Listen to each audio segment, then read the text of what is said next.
soy Mariano Stampela, trabajo en informática, soy ingeniero en informática y me dedico a esto. Soy docente también en la Universidad de Buenos Aires, en la materia de Proyectos 2. Ahora estamos en el comedor Contra Viento y Marea. Es un comedor que da alimento a un montón de chicos que vienen acá, tanto al desayuno, el almuerzo, a la merienda, en donde nosotros empezamos a participar con un grupo de amigos en organizar los días del niño y hacer actividades recreativas con los chiquitos y hacer juegos y cosas de ese estilo. Con el tiempo eso fue convirtiéndose en lo que ahora es el proyecto.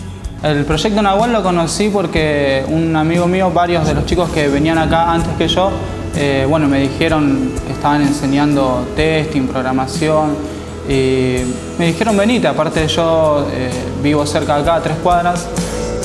Proyecto Nahual. Año de inicio 2005. Objetivo: capacitar jóvenes en QC Testing, testeo de control de calidad. Salida laboral: empresas de desarrollo de software. ¿Qué es exactamente lo que le enseñamos a los chicos o qué es QC, qué es testing? Es poder llevar el control de la calidad del producto que se está desarrollando, ¿no? Ahora los chicos que le enseñamos es aplicaciones web, sobre todo aplicaciones, pero después cualquier tipo de aplicación web que tenga un requerimiento o una especificación de cómo debería funcionar, el tester lo puede probar. Lo único que necesita saber es cuál es la entrada y cuál es la salida esperada. O sea, la entrada es el usuario hace clic en un botón y el resultado es un listado de provincias. Y el listado de provincias tienen que ser estas provincias. Bueno, eso el tester, si recibe esos datos, puede probar cualquier tipo de aplicación.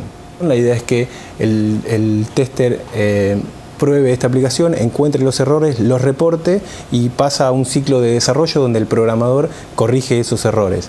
El curso dura aproximadamente 6 meses, pero tiene distintos niveles.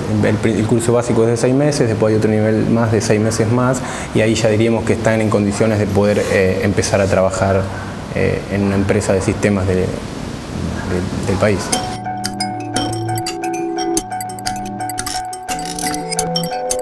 Es muy fácil de entenderlos a ellos y vienen con toda la mejor onda. De hecho, siempre al final del curso hacemos party y hacemos como una despedida de fin de año. Comemos chocotorta y demás cosas. Con el tiempo adquirimos esta experiencia de cómo se armó Nahual. Se armó otro Nahual en La Plata, se armó otra sede basándose en nuestra experiencia. Y nada, es súper exitosa, digamos. Y nuestro sueño es poder llevar esto a muchos otros lugares. Para mí, Nahual es compartir el conocimiento para ayudar de alguna manera, digamos. Y me parece que empezar a hacer eso y te abre la puerta a todo un mundo que no lo querés abandonar.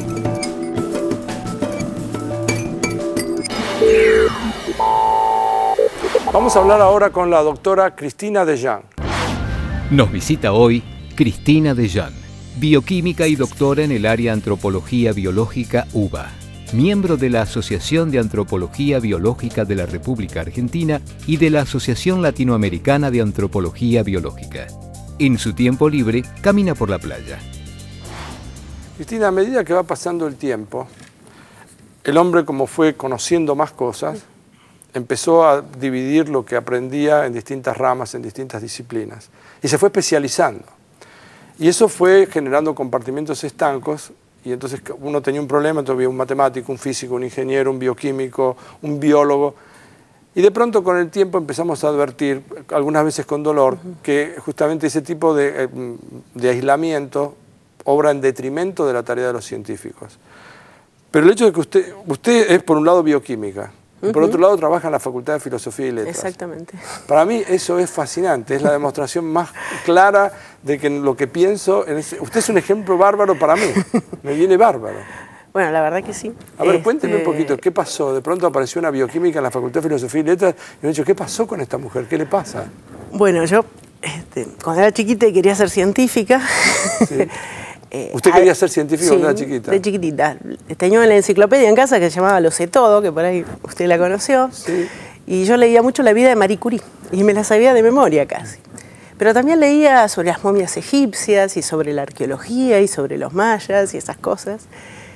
Y bueno, en el momento que tuve que decidir mi carrera, me decidí por la bioquímica. Me pareció que era una carrera que me iba a orientar hacia la ciencia y que me iba a permitir por ahí en algún momento, si no ganar otro tipo de dinero, digamos, en otro lugar, en otro ámbito.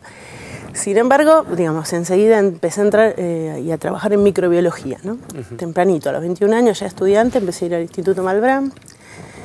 Tuve beca CONICET, hice toda esa carrera y en un momento dado me fui a vivir a Brasil.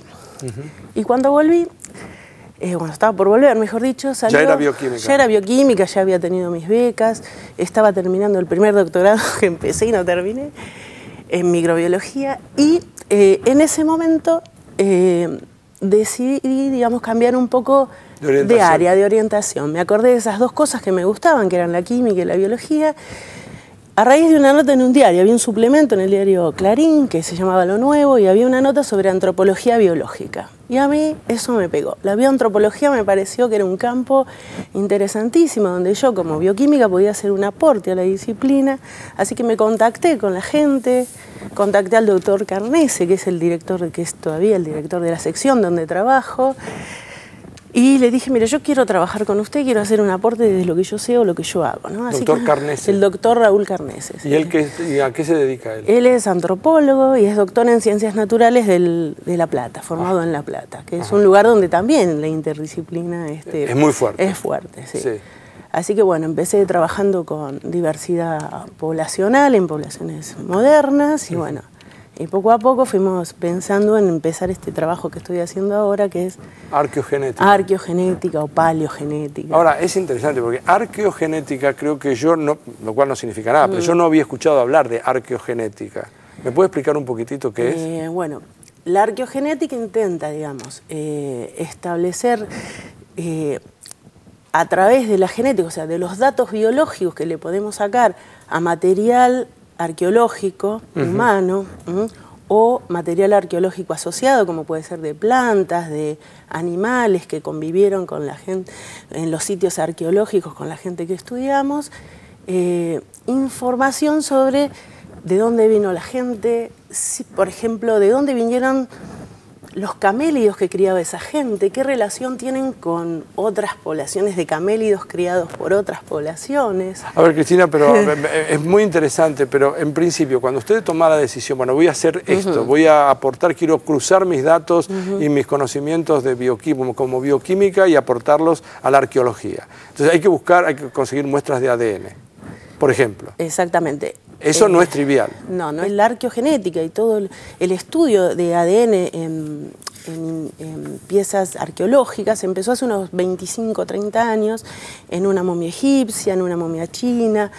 Empezaron a investigar cosas. Nosotros lo teníamos como inquietud y bueno, en el contexto de un proyecto que teníamos, un ECOS, un proyecto francés-argentino, yo tengo la oportunidad de viajar a un laboratorio que hace paleogenética en la Universidad Louis Pasteur de Estrasburgo y bueno, ahí estuve 5 meses en tres periodos, con lo cual, digamos, me imbuí un poco y adquirí las técnicas. Esto fue entre el año 2004 y 2005. Así que cuando volví al país dije, bueno, ahora hay que hacerlo acá. Claro. Y bueno, de a poquito empezamos, digamos, pensando, trabajamos con unas muestras de una población de la serranía Las Pirguas de la provincia de Salta, llevamos 20 muestras. ¿Y cómo las consiguieron las muestras? A través de un intercambio con el museo de La Plata, donde está depositada la colección. ¿Y les permiten utilizar? Porque supongo que ahí tienen que raspar, tienen que sacar, sí, o sea, tienen que alterar la muestra. Se trata, hoy en día nuestra idea, digamos, en ese momento tomamos una muestra de fémures. En este momento estamos tratando de ser lo menos invasivos con las muestras. También estamos, por ejemplo, tomando muestras de dientes, cortando los dientes, sacando la dentina y tratando de devolver la pieza al museo de lo mejor, digamos, en el mejor estado de conservación. Se vuelve a remontar la pieza y se devuelve. Ese es nuestro proyecto también, ¿no? Aparte tiene analizar un aspecto legal, y preservar, y tiene un aspecto legal a custodiar, exacto, porque yo tengo algún antepasado, digamos, hay gente que he escuchado y con razón, que si yo tengo un antepasado en algún lugar, ¿por qué usted va a violar mi privacidad y va a entrar ahí y va a sacar muestras sobre eso? Nosotros trabajamos siempre en el contexto, digamos, obviamente de ninguno de los restos que tenemos estudiados son son reclamados. Son restos que están como si fueran un depósito, yo lo entiendo. Un depósito, es una colección, el museo nos autoriza, el Instituto de Antropología autoriza, y a veces lo hacemos con algunos arqueólogos que tienen un proyecto en desarrollo en el marco de CONICET o de agencia de investigación, y bueno, y cuando uno trabaja con este tipo de material, uno tiene que preguntarse dos cosas. A ver. Si vale la pena hacer el estudio, porque puede ser que la muestra esté muy destruida y entonces no vale la pena destruirla porque el ADN puede estar muy degradado y uno no tiene ninguna información. ¿Y quién toma esa decisión? Bueno, es una evaluación que hacemos un poco a través de la experiencia, con el arqueólogo y con lo que hacemos. A veces muestreamos algunas poquitas y vemos si anda o no. Bien, esa es una de las preguntas. Esa es una de las preguntas, o sea... tomar la decisión sobre si conviene o no, digamos, invadir. Si la pregunta que vamos a contestar... Vale la pena. Vale la pena. O sea, por ejemplo, saber de dónde vinieron los americanos. Sí. Bueno, esa es una pregunta que vale la pena. Es una pregunta que vale la pena siempre y es una pregunta interesante, sobre todo en las muestras más antiguas. Hábleme de algún ejemplo concreto donde sí encontraron algo, sí decidieron que valía la pena, sí pudieron invadir, sí pudieron reponer y que efectivamente tuvieron éxito.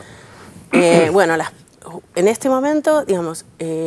en el contexto, después de haber analizado la población de Pampa Grande, esas 20 muestras, donde el doctor, que fueron excavadas por Alberto Reyes González en los años 70, en el principio de los 70, de esas muestras se tomaron, de 100 muestras que había, se tomaron 20, como le dije a usted, 20 muestras de material óseo. Bueno, esa población fue una de las que mejor resultado ha tenido porque hemos recuperado ADN del 90% de las muestras, cosa que es muy bueno en el contexto de lo que es el material. ¿Y que se remiten a cuántos años atrás? Tienen 1.300 años. 1.300 años. Bueno, nos ha contado, por ejemplo, que nosotros estudiamos linajes. ¿De dónde vienen esas mujeres que...? Eso digamos, me interesa mucho. Estudiamos linajes maternos y paternos. A ver. Eso nos habla de dónde vienen las mujeres que llegaron a América, en que llegaron en particular a esta serranía y que vivían en esa serranía. ¿Y qué aprendimos que no sabíamos? Aprendimos, por ejemplo, que algunos de esos linajes hoy en día están poco presentes. Poco presentes en la población actual, pero que algunos sí están. Pero, por ejemplo, ¿a qué se refiere? ¿De dónde habían venido? Porque nosotros relacionamos, a ver, tienen que ver todos con Asia. Todos los estudios de ADN antiguo hablan del origen asiático de los americanos y le ponen una fecha también, porque cuando uno estima conociendo más o menos la velocidad de mutación, con la cual, por ejemplo, muta el ADN mitocondrial, que es el que empleamos, es el más empleado en todos los estudios, uno puede estimar la edad en que salieron los asiáticos de Asia y entraron a América y se diversificaron en este continente que, digamos, era un lugar nuevo para explorar y para... digamos, entre comillas, invadir de alguna manera. ¿Qué había acá mientras tanto? ¿Nada? Sí, por supuesto, había un montón de diversidad, había fauna, todavía había megafauna que hoy llamamos extinta. Pero hablo de humanos. Humanos. Bueno, hay una teoría que dice que había unos paleoamericanos que eran anteriores a esta migración de asiáticos que nosotros vemos. Sí. Pero lo que nosotros vemos en la diversidad genética de los estudios de ADN antiguo es que esos paleoamericanos no han dejado rastros o eran del mismo sustrato materno que los actuales. O sea que, ¿por qué? Porque los haplogrupos, que son haplogrupos. El haplogrupo es, digamos... No sé lo que es. Bueno, se lo voy a contar, si me deja. Sí, claro, por eso le pregunto. Los linajes, digamos, maternos se originaron hace unos 200.000 años, se supone que en África, todos los que están distribuidos en los continentes, ¿no? Bien. De esas mujeres que vivían en África, algunas salieron y se empezaron... a mezclar. No se mezclaron. Hoy en día justo hay algunas cosas que dice que se han mezclado un poco, pero los linajes maternos tienen un origen africano, cruzan a Asia y de ahí se distribuyen hacia Europa y hacia Asia. Le quiero hacer una pregunta, discúlpeme, usted recuerda lo que me está diciendo. O sea, en algún sentido, todo el origen humano está en África. Y sí. La gran diversidad genética es africana, o sea, y de ahí salimos... De ahí fueron a Asia, a Europa, a América, lo que fuere, pero es que la teoría más aceptada hoy es que el origen del hombre es africano. Es africano. Hoy en día hay algunos datos que después si quiere los comentamos porque bueno, sería como irnos mucho, pero es muy interesante. Empiezan a, digamos, sí sabemos que salimos varias veces de África. Ajá. No salimos una sola vez y nos mudamos, digamos. El hombre siempre fue curioso y siempre se movió, digamos, hacia adelante, ¿no? De Asia salimos hace 2 millones de años, probablemente 1.400.000. Hay unos restos en Georgia que son muy interesantes. ¿En Georgia dónde? ¿En Estados Unidos? No, en Georgia, lo que era la Unión Soviética. Lo que era la Unión Soviética, ¿no? Eso, todavía nadie se pone de acuerdo en qué son, si eran Homo erectus, si eran... algunos los llaman Homo georgicus. Luego, hace 1 millón de años, sale Homo ergaster de África y se convierte en sus formas asiáticas, que es lo que hoy llamamos Homo erectus. Ese Homo erectus se extiende mucho en el tiempo y finalmente, hace unos 50.000, entre 100.000 y 50.000 años, salimos de África. Y a Europa llegamos hace 40.000, los Homo sapiens, y los que llegamos a América hace 20.000. Me encanta que diga que llegamos, ¿no? Porque yo no me acuerdo nada, pero...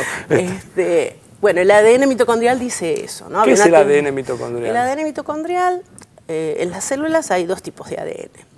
El ADN que está en el núcleo celular, que es el ADN que copiamos, transmitimos a nuestros hijos, mitad la mamá, mitad el papá. Nuestra cédula de identidad. Es nuestra cédula de identidad. El ADN mitocondrial es el ADN que está contenido en unas organelas, en unas pequeñas fabriquitas de energía que se llaman mitocondrias, que tienen su propio ADN y que se incorporaron a los eucariontes, o sea, todos nosotros con los hongos, somos todos eucariotas. Somos todos eucariotes. Hace muchos millones de años una bacteria que se cree que se incorporó, es un parásito en realidad, y que se fue diversificando y que nos permite hacer una relación entre todos los seres vivos del que habitan hoy el planeta y que son eucariontes.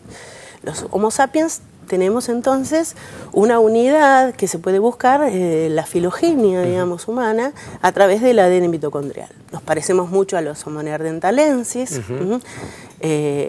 La pregunta es si nos cruzamos alguna vez. Hoy en día parece que sí. Hay algunos datos que dicen que hay un 5% de mezcla, algunas cosas que dicen que los que nos salimos de África nos cruzamos más todavía.